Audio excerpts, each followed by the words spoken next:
moving next into our segment on folk beliefs. It should be getting clearer where our witch stereotype comes from at this point, right? But there's still one last piece of the puzzle. Beliefs that stem from folk magic and pagan spiritualities, which I suspect is why a lot of you shut up for this talk, but I needed to get through that whole preamble. Now we're going to get to the juice.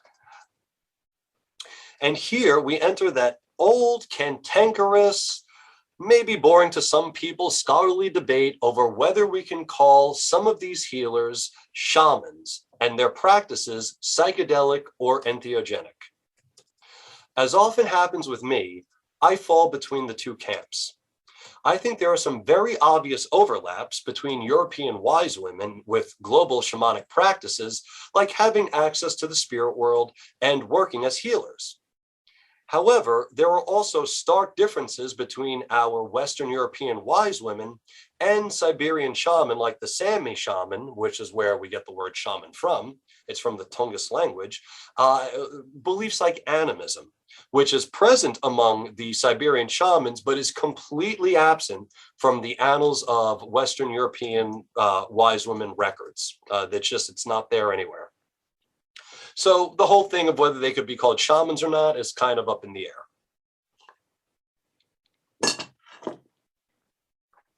Ow, I'm so sorry. So a bug just hopped into my water and I just almost swallowed it. So I'm going to put this guy right here. Now he's crawling on my thumb. Oh, good save, little buddy. You almost kicked it, even if you want to take that young fellow outside. Thank you so much. Thank you. My partner's going to make sure that that bug is safely returned outside. I almost drank a bug during this talk. Cool. There's some witchcraft for you. Most of the information we have regarding folk plant and herbal lore comes from the pens of incensed I'm sorry, I'm still laughing about the bug. Comes from the pens of incensed theologians ridiculing superstitious behaviors they believed corroded the minds and souls of the people. One practice Burkhard of Worms wanted abolished involved the improper collection of plants, which herbalists should pick according to prescribed Christian methods. And so Burkhard urged confessors to ask if the confessant has collected medicinal herbs with evil incantations, instead of reciting the Our Father. So we see here that it's not necessarily the use of plants that are being outlawed. It's what a person did with them and how they collected them that actually matters. Now, there was an inquisitor named Bernard Guy who referred to these women as the fairy women. His problem with them wasn't that they didn't recite the Lord's Prayer while collecting medicinal herbs. They did. It's that they recited the Lord's Prayer while collecting medicinal herbs and facing east. Oh, we've got some fainting couch theologians on our hands now. This might not sound like a big deal to us, but to Bernard Guy and other inquisitors, facing the east had paganism written all over it. As we'll see later, some pagan goddesses were said to come from the east. These local herbalists, these fairy women, or if you want to use the Latin, vetulas expertissimas, had a variety of uses for psychoactive plants. The traditional plants used, as I'm sure many of you know, were henbane, mandrake, belladonna, and opium. Much of the same plants used by ceremonial magicians. And also ergot was used by wise women. Now, one thing that's a little interesting, I find, when you read the trial records of wise women, you get plants and things like henbane, mandrake, opium, ergot, things like that. You don't get cannabis anywhere. When you read the records, however, of the ceremonial magicians, they're using cannabis. So they seem to favor cannabis while the wise women favored ergot. So just something odd. Now, in some cases, I should say, I'm sure many of you know, but just in case, ergot is the precursor for LSD. And we actually have a pretty interesting record from the 1600s in Finnmark, Norway, where it was said that women would put ergot, these little black spurs here growing out, that's the ergot, they would put them in milk and give them to other women to teach them the secrets of witchcraft. So I thought that that was pretty interesting. Just making sure there's not another bug in here. Now, in other records, we have a certain herbalist who is unnamed in the dossier, gave a man also unnamed, gave him henbane so he could find his lost ox. In the records, it doesn't say whether he was supposed to burn and inhale the henbane or mix it in wine and drink it, but he was supposed to ingest it somehow to get a vision of where he could find his ox. And the court records actually write this up as a form of divination. Of course, these plants were also used to hex enemies or enact some kind of revenge. So as just one example, in 1611, there was a Styrian wise woman named Helmen who used the juice from berries of either deadly nightshade or mandrake, we're not totally sure, but she used that juice of the berry to drive her neighbor crazy. This use of psychoactives to engage in some kind of revenge was actually very popular, especially in Italy. And we know of an Italian wise woman who I'm going to talk about at the end of this discussion, who actually, she was rather famous for selling abused housewives some of these kinds of plants.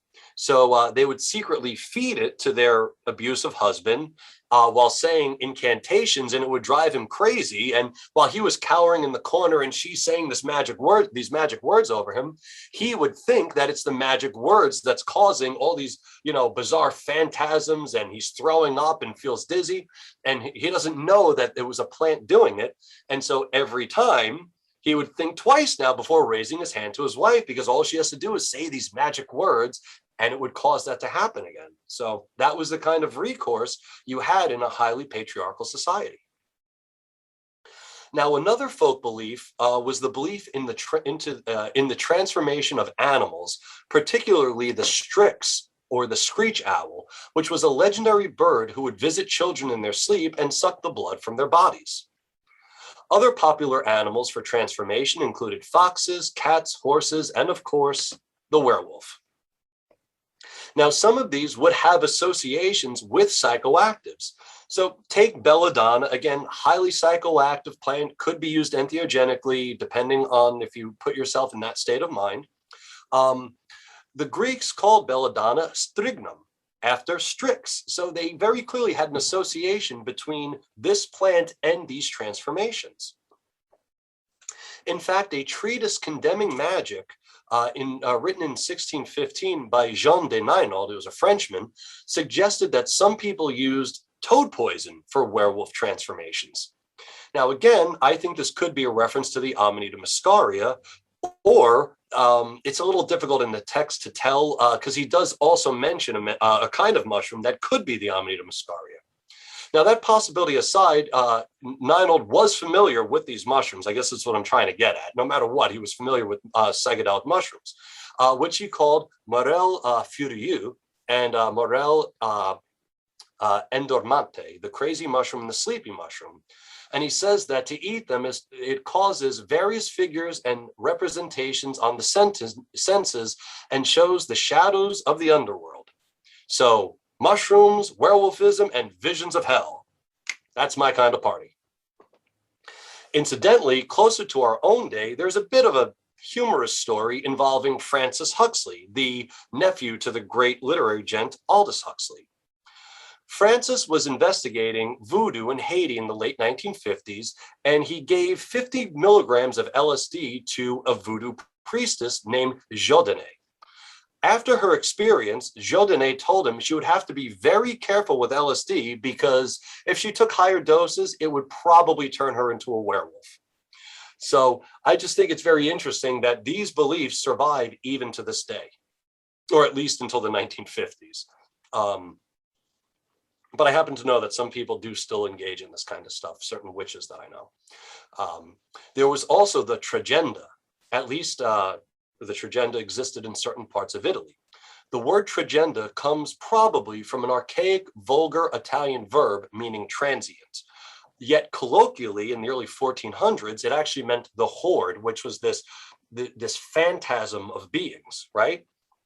They would join this phantasm of beings, would be led in parade by a goddess through different towns, and into the homes of people's of the village. If a house was unkempt, they would ransack it, so sort of adding to the problem. But if the house was well kept, they would bless it. They would then sneak into the wine cellars and get drunk off the freshest wine. And sometimes it was said they would pee into the wine barrels to replace it. Some records said, others did not. So now we know a brief overview of how these plants played into the magical practices of these wise women. But how did it play into their spiritual beliefs? Let's look at 4 sample cases and do our best to reconstruct the lost religion of the goddess.